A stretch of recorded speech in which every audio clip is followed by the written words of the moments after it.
Rockies bats finally come alive with victory over Giants at Coors Field. The hits and runs arrived like manna from heaven Tuesday night at Coors Field.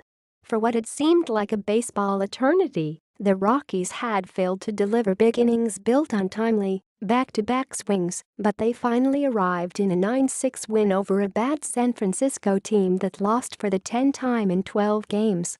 The sixth inning was something of a revelation. Colorado sent 8 men to the plate and blasted 5 hits, including RBI doubles by Nolan Arenado, Mark Reynolds and Ian Desmond, en route to 4 runs. And, when things got tight near the end, Carlos Gonzalez and DJ LeMahieu both delivered RBI doubles in the 8th inning. That was an inning we should look at as a Rockies inning, manager Bud Black said of the 6th. That's what we were doing a lot early, but it hasn't happened lately.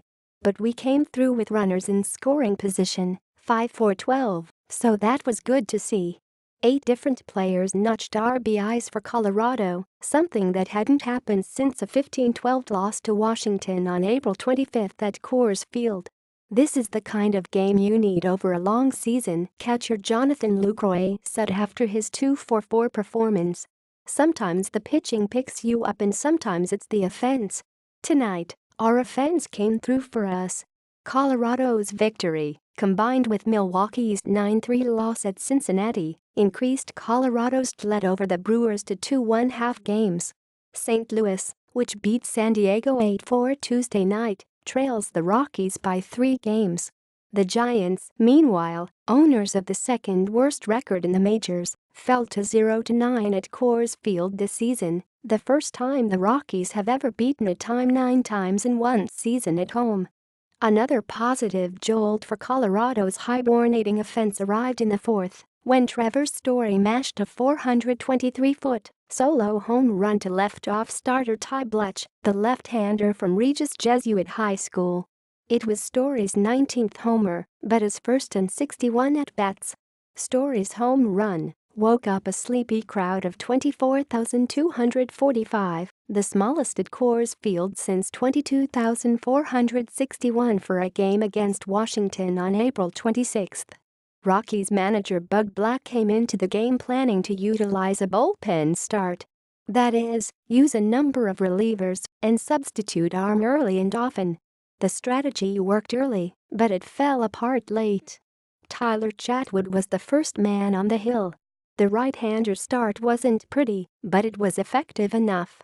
Chatwood gave up 4 hits and issued 3 walks over 3 innings, but the Giants never crossed home plate.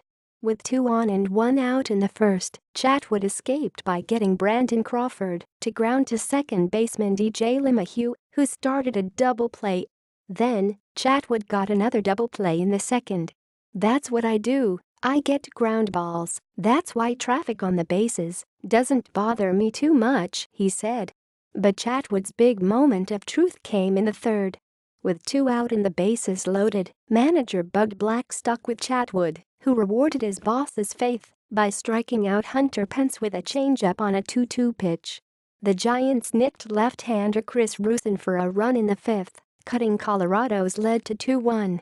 An infield single off Rusin's leg, followed by a single by Joe Panik, and an RBI single by Crawford, got San Francisco on the board. The Giants scored 2 more in the 7th on a 2-run double by Buster Posey off erstwhile starter Antonio Senzatella. That was just the beginning of the bullpen's late-game meltdown. In the 8th, left-hander Jake McGee was charged with 3 runs on 3 hits in 2/3 of an inning, the big blow a 2-run double by Denard Span. Adam Ottavino came in to strike out Buster Posey with a wicked slider, the biggest pitch of the game up to that point. Greg Holland sat down the Giants in order in the 9th for his 37th save, although pinch hitter Nick Hundley crushed a ball to the center field wall before Charlie Blackmon hauled it in for the second out.